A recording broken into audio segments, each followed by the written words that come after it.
നമസ്കാരം. അജിത് കുമാർ ഒരുപക്ഷെ കേരളത്തിൽ വാഴ്ത്തപ്പെടാത്തൊരു മുഖ്യമന്ത്രി എന്ന് വരെ നമുക്ക് പറയാൻ പറ്റും. കാരണം മുഖ്യമന്ത്രി ഒരു എന്താ പറയുക, ഒരു സ്റ്റാമ്പർ അല്ലെങ്കിൽ ഒരു ബൊമ്മയായിരുന്നു എന്നുണ്ടെങ്കിൽ പിന്നിലിരുന്ന് എല്ലാം ഭരിച്ചിരുന്ന ഒരു നേതാവായിരുന്നു ഈ അജിത് കുമാർ, അല്ലെങ്കിൽ ADGP അജിത് കുമാർ എന്ന് പറഞ്ഞാൽ. നമ്മൾ നോക്കുകയാണെങ്കിൽ എല്ലാ തൃശ്ശൂർ പൂരം കലക്കിയതിന് പിന്നിൽ അദ്ദേഹത്തിൻ്റെ കാര്യങ്ങൾ കാണാൻ പറ്റും. യൂത്ത് കോൺഗ്രസ് നേതാക്കന്മാരുടെ തല തല്ലി പൊളിച്ചിട്ട് ആ കേസ് FIR വരെ തിരുത്തൽ വരുത്തിയ, അല്ലെങ്കിൽ പിന്നീട് ആദ്യം കൊടുത്ത FIR എല്ലാ കാര്യങ്ങളും തകിടം മറിച്ച് വേറെ FIR രൂപീകരിച്ച് ആ എന്താ പറയുക സുരക്ഷാ ഉദ്യോഗസ്ഥർക്ക് വേണ്ടി എല്ലാ കാര്യങ്ങളും ഒത്താശ ചെയ്ത് കൊടുത്ത ഒരു നേതാവാണ് അജിത് കുമാർ. അപ്പോൾ ഇപ്പം നിലവിലിപ്പോൾ UDF സർക്കാർ അധികാരത്തിൽ 10 വർഷത്തിൻ്റെ പിണറായി വിജയൻ്റെ ഭരണത്തിന് ശേഷം UDF അധികാരത്തിൽ വരുമ്പം ഈ അജിത് കുമാറിനെ കൊടുക്കാനുള്ള എല്ലാ വഴിയും അവർ നോക്കുമെന്ന് പറയുന്നുണ്ട്. അത് ഈ പറഞ്ഞ പോലെ വളഞ്ഞ വഴിയുടെ ആവശ്യം അവർക്കില്ല. കാരണം ചെയ്ത തെറ്റുകൾ നോക്കുമ്പം എന്തുകൊണ്ടും അദ്ദേഹം ശിക്ഷിക്കപ്പെടാൻ എന്താ പറയുക അർഹനായ ഒരു നേതാവ് തന്നെയാണ്, അല്ലെങ്കിൽ ഒരു പോലീസ് ഉദ്യോഗസ്ഥൻ തന്നെയാണ്. അപ്പം എങ്ങനെയാണ് ഈ ഒരു വിഷയത്തെ കാണുന്നത്? ഇത് നല്ലൊരു ചോദ്യമാണ്, നല്ലൊരു സബ്ജക്റ്റാണ്. കേരളത്തിൻ്റെ ക്രമസമാധാന ചുമതലയുണ്ടായിരുന്ന ഒരേ ഒരു ADGP ആയിരുന്നു പിണറായി വിജയൻ ഭരിക്കുമ്പോൾ ഈ അജിത് കുമാർ. അദ്ദേഹത്തെ സംബന്ധിച്ചിടത്തോളം അത് കൺഫേർഡ് IAS ആണ്, IPS ആണ് ഒരു. അങ്ങനെ വരുമ്പോൾ തന്നെ ഈ രാഷ്ട്രീയക്കാരൻ്റെ കുഴലൂത്തുകാരനായി നിന്നാൽ മാത്രമേ തനിക്കിനി മുന്നോട്ടേക്ക് പോകാൻ പറ്റുള്ളൂ എന്നുള്ളൊരു ധാരണ വച്ചു പുലർത്തിയിരുന്ന ഒരു മനുഷ്യൻ കൂടിയാണ്. അതുകൊണ്ട് തന്നെ ഈ പിണറായി വിജയൻ എന്ന നേതാവിന് ഏറ്റവും കൂടുതൽ വിടുപണി ചെയ്തിരുന്ന ഒരു പോലീസ് ഉദ്യോഗസ്ഥനാണ് അജിത് കുമാർ എന്ന് നിസ്സംശയം പറയാൻ കഴിയും. കാരണം കേരളത്തിൽ കഴിഞ്ഞ 10 വർഷങ്ങൾ എടുക്കുകയാണെങ്കിൽ ഈ 10 വർഷത്തെ പിണറായി വിജയൻ്റെ ഭരണത്തിന് കീഴിൽ ഉണ്ടായിട്ടുള്ള പോലീസിൻ്റെ നരനായാട്ട് ഉൾപ്പെടെയുള്ള അനേകം ക്രമസമാധാന പ്രശ്നങ്ങളിൽ മുഖ്യ പ്രതി ഈ അജിത് കുമാറാണെന്ന് കണ്ടെത്താൻ സാധിക്കും. പ്രവാസ് പറഞ്ഞു തുടങ്ങിയ തൃശ്ശൂർ പൂരം നമുക്കെടുക്കാം. തൃശ്ശൂർ പൂരത്തിൽ ഇദ്ദേഹത്തിൻ്റെ പങ്ക് എന്താണെന്ന് വെച്ചാൽ, തൃശ്ശൂർ പൂരം കലക്കുക എന്നുള്ളൊരു ദൗത്യം ഇദ്ദേഹത്തിനുണ്ടായിരുന്നു. കാരണം സീരിയസ് ഫ്രോഡ് ഇൻവെസ്റ്റിഗേഷൻ ഓഫീസ് അന്വേഷിക്കുന്ന മുൻ മുഖ്യമന്ത്രി പിണറായി വിജയൻ്റെ മകളുടെ കരിമണൽ കേസുമായി ബന്ധപ്പെട്ട് ഒരു കേസ്. ഈ കേസിൽ നിന്നും വീണ വിജയനെ രക്ഷിച്ചെടുക്കണം എന്നുണ്ടെങ്കിൽ BJP ആയിട്ടുള്ളൊരു ഉടമ്പടി, BJPക്ക് ഒരു ലോകസഭാ അംഗത്തെ ഒരാളെയെങ്കിലും ഇവിടെ നിന്ന് തിരഞ്ഞെടുക്കപ്പെടണം. അങ്ങനെയാണ് തൃശ്ശൂരിൽ സുരേഷ് ഗോപിയെ തെരഞ്ഞെടുപ്പിലൂടെ ലോക്സഭയിലേക്ക് പറഞ്ഞയച്ചത്. ഈ തൃശ്ശൂരിൽ ഇങ്ങനെ തൃശ്ശൂർ പൂരം കലക്കി ഒരു അട്ടിമറി നടത്താനുള്ള കാരണത്തിൻ്റെ പ്രധാന ചരട് വലിച്ചത് ADGP അജിത് കുമാറാണ്. അന്ന് നമ്മൾ അടക്കമുള്ള എല്ലാ മാധ്യമങ്ങളും ഇത് ചർച്ച ചെയ്തിട്ടുണ്ടായിരുന്നു. അന്ന് ഈ RSSൻ്റെ ദേശീയ സെക്രട്ടറി ആയ കേരളത്തിൻ്റെ ചുമതലയുള്ള ദത്താത്രേയ ഹൊസബിളെ, അദ്ദേഹം കർണാടക സ്വദേശിയാണ്. അപ്പോൾ അദ്ദേഹം തൃശ്ശൂരിലുണ്ടായിരുന്നു. അദ്ദേഹത്തെ ഈ ADGP പോയി കണ്ടിട്ടുണ്ടായിരുന്നു. തൃശ്ശൂർ പൂരത്തിന് മുമ്പായി കൊണ്ടാണത്.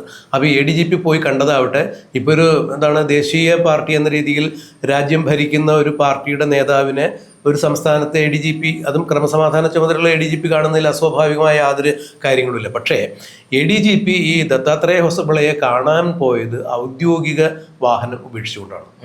ADGPയുടെ ഔദ്യോഗിക വാഹനം ഒരു സ്ഥലത്ത് കയറ്റി കിട്ടുന്നു, മറ്റൊരു പ്രൈവറ്റ് വാഹനത്തിലാണ് ഹൊസബിളയെ കാണാൻ പോയത്. അത് തന്നെ ദുരൂഹത ഉണർത്തുന്ന കാര്യമാണ്. ആ ഹൊസബിളയെ ADGP പോയി കണ്ടതിൻ്റെ പിന്നിലുള്ള ഉദ്ദേശം ഈ സീരിയസ് ഫ്രോഡ് ഇൻവെസ്റ്റിഗേഷൻ ഓഫീസ് അന്വേഷിക്കുന്ന കേസിൽ നിന്നും അന്നത്തെ മുഖ്യമന്ത്രിയുടെ മകൾ വീണ വിജയനെ രക്ഷിച്ചെടുക്കുക എന്നുള്ളതായിരുന്നു. അതിനു പകരം ഒരു ഉടമ്പടി ഇവർ തമ്മിലുണ്ടാക്കുന്നു.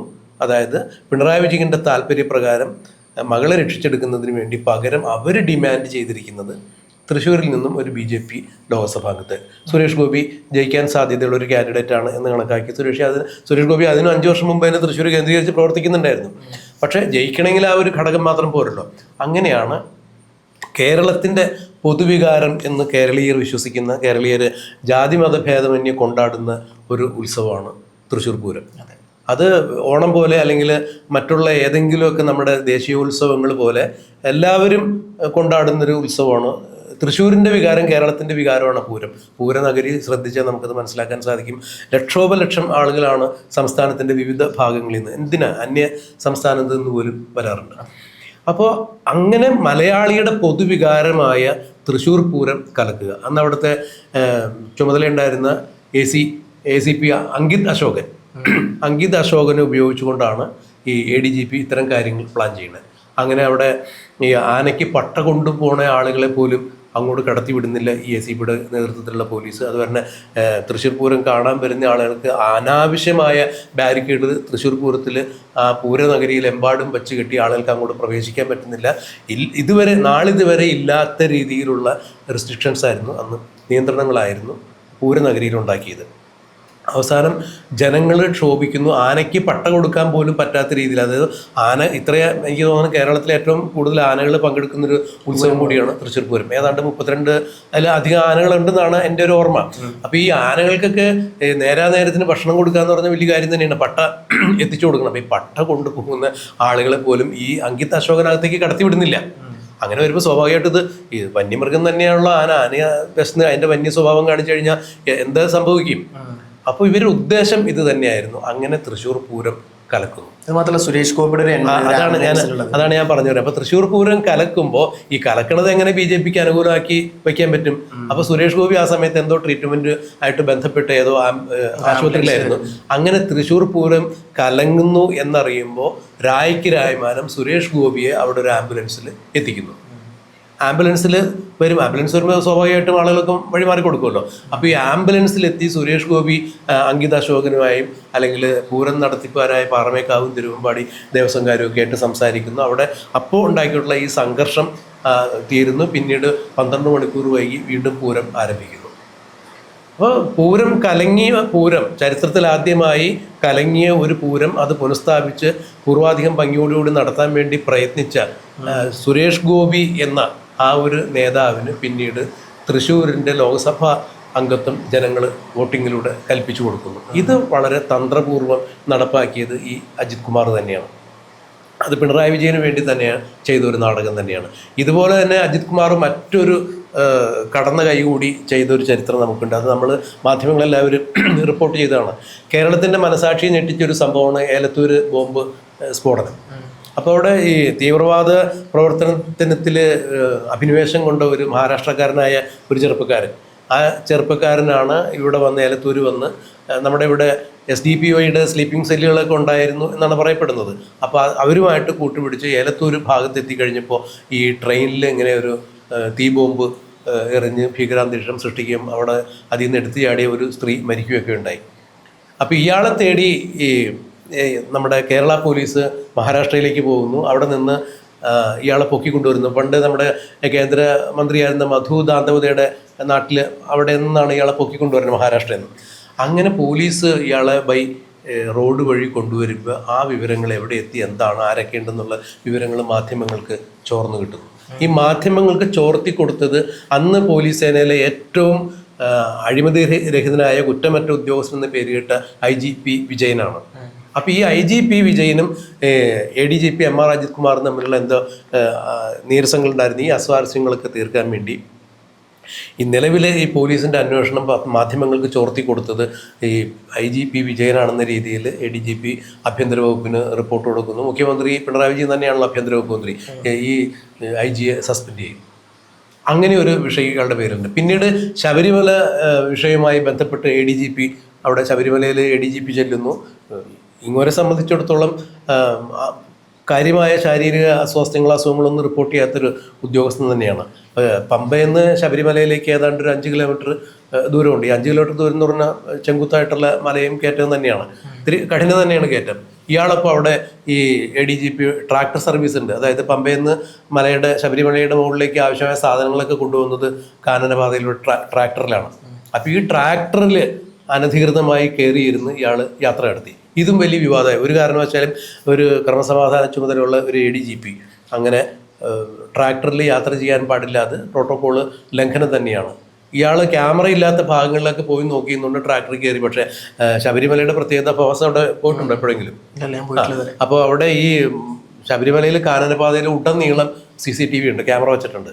അപ്പോൾ ഈ ട്രാക്ടർ കടന്നു പോകുമ്പോൾ ഇയാളെ കിട്ടി. മാത്രമല്ല ശബരിമലയിൽ ദേവസ്വം കമ്മീഷണറായിരുന്ന ജഡ്ജി തന്നെയാണ് ഈ വിവരം കൊടുത്തത്. അങ്ങോരടുത്ത് തെളിവുണ്ട്, അങ്ങോരത്ത് കൊടുക്കാൻ ബാധ്യസ്ഥനാണ്. അങ്ങനെ ഇയാൾക്കെതിരെ വകുപ്പ് തല നടപടികൾക്കൊക്കെ ശുപാർശ ചെയ്യപ്പെട്ടു. പിന്നീട് അതൊന്നും ഉണ്ടായില്ല. അപ്പോൾ പിണറായി വിജയൻ എന്ന നേതാവിന് വേണ്ടി കുഴലൂത്ത് നടത്തുന്ന ഒരു പോലീസ് അധികാരി തന്നെയായിരുന്നു ഇയാൾ. ഇനിയിപ്പോൾ ഇങ്ങോട്ട് വരികയാണെങ്കിൽ നവകേരള സദസ്സുമായി ബന്ധപ്പെട്ടിട്ട് യൂത്ത് കോൺഗ്രസ്സുകാരെ ഇപ്പോഴത്തെ ആലപ്പുഴ MLA ആയ AD തോമസിനെ തലതല്ലി പൊളിക്കുന്ന ഒരു ചടങ്ങൊക്കെ അവിടെ ഉണ്ടായിരുന്നു. അതിൽ ഈ മുഖ്യമന്ത്രിയുടെ ഗൺമാനും സുരക്ഷാ ഉദ്യോഗസ്ഥരൊക്കെ ചേർന്ന് ചെയ്യുമ്പോൾ അതിന് കൃത്യമായൊരു അന്വേഷണം അവർ കേസ് കൊടുക്കുന്നു, യൂത്ത് കോൺഗ്രസ്സുകാർ അന്വേഷിക്കുന്നു. അന്വേഷണത്തിന് കൃത്യമായ റിപ്പോർട്ട് കിട്ടുന്നത് ക്രമസമാധാന ചുമതലയുള്ള ADGP എന്ന രീതിയിൽ ഇയാളുടെ കയ്യിലാണ്. നേരത്തെ ഫവാസ് പറഞ്ഞ പോലെ പിൻസീറ്റ് ഡ്രൈവ് നടത്തി ചീഫ് മിനിസ്റ്റർ ആയിക്കൊണ്ടിരിക്കുന്ന അല്ലെങ്കിൽ DGPയെ മുൻസീറ്റിലിരുത്തി പിൻസീറ്റിൽ നിന്ന് ഡ്രൈവ് ചെയ്യുന്ന അഭിനവ DGP ആയ ADGP MR അജിത് കുമാറിന് മുമ്പിലാണ് ഈ റിപ്പോർട്ട് വരുന്നത്. അങ്ങോരത് കീറിക്കളഞ്ഞ് സർക്കാരിന് അനുകൂലമായൊരു റിപ്പോർട്ട് ഉണ്ടാക്കുന്നു. ഈ റിപ്പോർട്ടിന്മേലാണ് ഇപ്പോൾ പുതിയ മന്ത്രിസഭ വന്നു കഴിഞ്ഞപ്പോൾ ഒരു അന്വേഷണം പ്രഖ്യാപിക്കുന്നത്. അപ്പോൾ മുഖ്യമന്ത്രി പിണറായി വിജയൻ 10 വർഷം ഭരിച്ചപ്പോഴും ഇയാൾ തന്നെയായിരുന്നു ഈ എല്ലാ തരം ക്രമസമാധാന കൊള്ളരുതായ്മകൾക്ക് കൂട്ടുനിന്നിരുന്ന ആൾ എന്നാണ് പരക്കെ പരാതി ഉയർന്നിട്ടുള്ളത്. പലപ്പോഴും നമ്മൾ മാധ്യമങ്ങൾ അത് കണ്ടറിഞ്ഞിട്ടുമുണ്ട്. കൂട്ടത്തിൽ ഒരു കാര്യം കൂടി എടുത്തു പറയാം. നയതന്ത്ര ബാഗേജ് വഴി സ്വർണ്ണക്കൊള്ളക്കെടുത്ത് കേരളത്തിൽ നടന്നു. ഈ സ്വർണ്ണക്കള്ളക്കടത്ത് നടക്കുമ്പോൾ മുഖ്യമന്ത്രിയുടെ ഓഫീസിലെ മുഖ്യമന്ത്രിയുടെ പ്രിൻസിപ്പൽ സെക്രട്ടറി ആയിരുന്ന N. ശിവശങ്കരൻ ഈ കേസുമായി ബന്ധപ്പെട്ട് ഈ സ്വർണ്ണക്കൊള്ളയുമായി ബന്ധപ്പെട്ട് 1.5 വർഷക്കാലം ജയിലിൽ കിടക്കുകയുണ്ടായി. അപ്പോൾ മുഖ്യമന്ത്രിയുടെ ഓഫീസിന് ഈ സ്വർണ്ണക്കള്ളക്കടത്തുമായി ബന്ധമുണ്ട് എന്നുള്ളത് പറഞ്ഞത് ആരാണ്? അന്ന് കോൺസുലേറ്റ് ജീവനക്കാരിയായ സ്വപ്ന സുരേഷാണ്. ഈ സ്വപ്ന സുരേഷ് സജിത്ത് എന്ന് പറഞ്ഞൊരു സുഹൃത്ത് ഒരുമിച്ച് താമസിക്കുന്ന അവസരത്തിൽ അവിടെ അനധികൃതമായി കടന്നു ചെന്ന് ഈ സജിത്തിനെ അറസ്റ്റ് ചെയ്ത് കൊണ്ടുപോയി സ്വപ്ന സുരേഷിൻ്റെ കുട്ടികളുടെ മുമ്പിൽ വെച്ച് അവരെ ഭീഷണിപ്പെടുത്തുകയൊക്കെ ചെയ്തൊരു സംഭവം ഉണ്ടായിരുന്നു. അവിടെയും നായകനായി നിന്നത് ADGP MR അജിത് കുമാറാണ്. ആ കേസൊക്കെ മുഖ്യമന്ത്രി പിണറായി വിജയൻ തന്നെ ആഭ്യന്തര വകുപ്പ് മന്ത്രി ആയിരിക്കുമ്പോൾ അന്ന് അന്വേഷണം എവിടെയും പോകില്ല. ഇപ്പോൾ ഈ രക്ഷാപ്രവർത്തനത്തിൻ്റെ പേരിൽ യൂത്ത് കോൺഗ്രസ് പ്രവർത്തകരെ തല്ലിച്ചതച്ച കേസിലെ അന്വേഷണ റിപ്പോർട്ട് കയറിയെറിഞ്ഞതും ആ റിപ്പോർട്ടിന് പകരമായി വേറെ റിപ്പോർട്ട് ചമച്ചതുമായിട്ടുള്ള വിഷയങ്ങൾ കണ്ടെത്തുകയും അതിന്മേൽ ADGPക്കെതിരെ കൃത്യമായ നടപടികൾ ആവശ്യപ്പെട്ടുകൊണ്ട് വീണ്ടും ഒരു ഹർജി പോകുന്നു. അത് ആഭ്യന്തര വകുപ്പ് മന്ത്രി എന്ന രീതിയിൽ രമേശ് ചെന്നിത്തല അതിൽ ഒരു ഇടപെടൽ നടത്തുന്നു എന്ന് പറയുമ്പോൾ തീർച്ചയായും ADGPയുടെ തൊപ്പി തെറിക്കും. ഒരുപക്ഷെ പെൻഷൻ തന്നെ വാങ്ങാനുള്ള അവസരങ്ങൾ കുറവായിരിക്കും. ഇനി മറ്റൊരു കാര്യം കൂടി ഇതിൻ്റെ കൂടെ ചേർത്ത് പറയുകയാണെങ്കിൽ കവടിയാർ കൊട്ടാരത്തിന് സമീപമായിട്ട് കവടിയാർ കൊട്ടാരത്തിന് വെല്ലുന്ന തരത്തിലുള്ള ഒരു മണിമന്ദിരമാണ് ഇദ്ദേഹം പണിത് ഉയർത്തുന്നത് എന്നാണ് നമ്മുടെ PV അൻവർ ആക്ഷേപിച്ചത്. സോറി, ഈ തുമ്മൽ കട്ട് ചെയ്യാനോട്ടോ എഡിറ്റേഴ്സേ. PV അൻവറും ADGP MR അജിത് കുമാറുമായിട്ട് പല സന്ദർഭങ്ങളിലായി തെറ്റുന്നൊരു സാഹചര്യം ഉണ്ടായിരുന്നു. ഈ സാഹചര്യത്തിൽ ഈ ADGP കവടിയാർ കൊട്ടാരത്തിന് അടുത്ത് വയ്ക്കുന്ന കവടിയാർ കൊട്ടാരത്തേക്കാൾ വലിയൊരു സൗധത്തെക്കുറിച്ചും ഇതിൻ്റെ സാമ്പത്തിക സ്രോതസ് എവിടെ നിന്നാണ്, ഒരു ADGPയുടെ മാസശമ്പളം ഇത്രയാണ്, ആ കണക്ക് വെച്ച് നോക്കുമ്പോൾ 2 ആയുഷ്കാലം മുഴുവൻ, അതായത് ഒരു മനുഷ്യൻ്റെ ആയുഷ്കാലം 2 ജീവിതകാലം കിട്ടുകയാണെങ്കിൽ പോലും ADGPയെ പോലുള്ള ഒരാൾക്ക് അത്ര ഒരു വീട് വയ്ക്കാൻ പറ്റില്ല എന്നൊക്കെ പറഞ്ഞ് PV അൻവറും അന്ന് ആക്ഷേപങ്ങൾ ഉയർത്തിയിട്ടുണ്ടായിരുന്നു. അത് എന്തൊക്കെ തന്നെയായാലും അതിൽ ഏതെങ്കിലും തരത്തിലൊരു കേസുകൾ ഇപ്പോൾ മുന്നോട്ട് പോകുന്നുണ്ടോ എന്നുള്ളത് നമുക്ക് അത്ര കണ്ട് വ്യക്തമല്ല. എന്നാൽ ഇപ്പോൾ ഈ മുഖ്യമന്ത്രി പിണറായി വിജയനോടൊപ്പം നിന്നുകൊണ്ട് യൂത്ത് കോൺഗ്രസ്സുകാരെ അടക്കം ഉപദ്രവിച്ചതിനെല്ലാം കൃത്യമായി ഒരു നടപടി ഉണ്ടാവും. VD സതീശൻ എന്ന മുഖ്യമന്ത്രി അധികാരത്തിൽ വന്നതിൻ്റെ തൊട്ടടുത്ത ദിവസം മുതൽ തുടങ്ങിയതാണ് പിണറായി വിജയൻ സർക്കാരിൻ്റെ പല തെറ്റായ ചെയ്തികളെയും ചോദ്യം ചെയ്യലും അതിനെതിരെയുള്ള നടപടികൾ സ്വീകരിക്കലുമൊക്കെ. ഇപ്പോൾ ക്രമസമാധാന ചുമതലയുള്ള ADGPയിലേക്ക് വന്നു നിൽക്കുമ്പോൾ തീർച്ചയായും ADGPയുടെ തൊപ്പി തെറിക്കും എന്നുള്ളത് മാത്രമല്ല, DGP സ്ഥാന സ്വപ്നം കണ്ടു കിടന്നിരുന്ന ആൾക്ക് അത് നടന്നില്ല പിണറായി വിജയൻ്റെ കാലത്ത്. ഇനിയിപ്പോൾ പെൻഷൻ പോലും മേടിക്കാൻ പറ്റുന്ന കാര്യം സംശയമാണ് എന്നുള്ളതാണ് ഇത്തരം കാര്യങ്ങൾ കൂട്ടി വായിക്കുമ്പോൾ മനസ്സിലാക്കാൻ കഴിയും. അല്ല, ഞാൻ പലപ്പോഴും ആലോചിച്ചായിരുന്നത് ഒരു DGP അവിടെ ഉണ്ടാകുമ്പോൾ നമുക്കറിയാലോ ഏറ്റവും സമ്മതിക്കുന്ന നേതാവാണ് DGP. ദർവേഷ് സാഹിബ് ആയിരുന്നു അന്ന് ഇദ്ദേഹത്തിന്റെ കാലത്ത് DGP. അദ്ദേഹത്തെ ഒരു എന്താ പറയാ നോക്കുകുത്തിയാക്കി നിന്നിട്ടാണ് ഇദ്ദേഹം മൊത്തം ഭരിക്കുന്നത്. അതും പിണറായി വിജയൻ എന്നുള്ള എനിക്ക് തോന്നിയിട്ടുള്ള പിണറായി വിജയൻ പലപ്പോഴും ആഭ്യന്തര വകുപ്പ് കൈകാര്യം ചെയ്യാന്നുള്ള ഒരു പൂർണ്ണ പരാജയമാണ്. കാരണം ഈ പറഞ്ഞ പോലെ അദ്ദേഹത്തിന് അവിടെ യാതൊന്നും ചെയ്യാല്ല, എല്ലാം കാര്യം ചെയ്യുന്നത് ഈ ADGP ആണ്.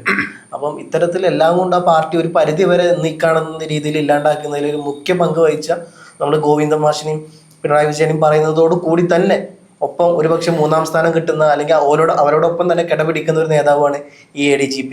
അല്ല, അതൊരു കൃത്യമായൊരു നിരീക്ഷണം തന്നെയാണ് ഫവാസ് നടത്തിയത്. കാരണം ഈ മുഖ്യമന്ത്രി സ്ഥാനത്തിരുന്ന പിണറായി വിജയനെ സംബന്ധിച്ചിടത്തോളം അദ്ദേഹത്തിന് പാർട്ടി കാര്യങ്ങളെക്കുറിച്ചൊക്കെ അല്ലെങ്കിൽ സംഘടനാ കാര്യങ്ങളെക്കുറിച്ചൊക്കെ നല്ല അറിവുണ്ട്, അവഗാഹമുണ്ട്. അത്തരത്തിൽ രാഷ്ട്രീയ എതിരാളികളെ, രാഷ്ട്രീയ മിത്രങ്ങളെയൊക്കെ എങ്ങനെ നിർത്തണം, ഏത് രീതിയിൽ കൈകാര്യം ചെയ്യണം എന്നൊക്കെ അദ്ദേഹത്തിന് അറിയാം. പക്ഷേ എങ്ങനെ ഭരിക്കണം എന്നുള്ളത് അടിസ്ഥാനപ്പെടുത്തിയിരിക്കുന്നത് IPS ഉദ്യോഗസ്ഥന്മാരുടെ, IAS ഉദ്യോഗസ്ഥന്മാരുടെ എല്ലാം നിർദ്ദേശങ്ങൾക്കും അവരുടെ ഉപദേശങ്ങൾക്കും അനുസരിച്ചിട്ട് തന്നെയാണ്.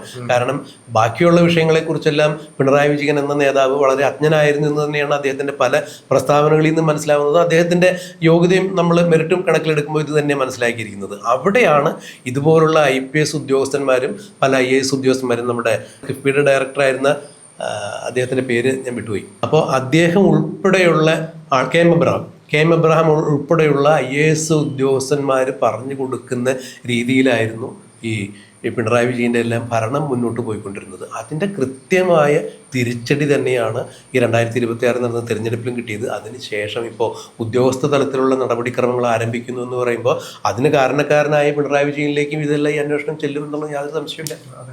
അപ്പോൾ വലിയ വലിയ തിരിച്ചടികൾ ഇനിയും പിണറായി വിജയന് നേരിടേണ്ടി വരും എന്ന് വേണം ഇതിൽ നിന്നെല്ലാം മനസ്സിലാക്കാൻ.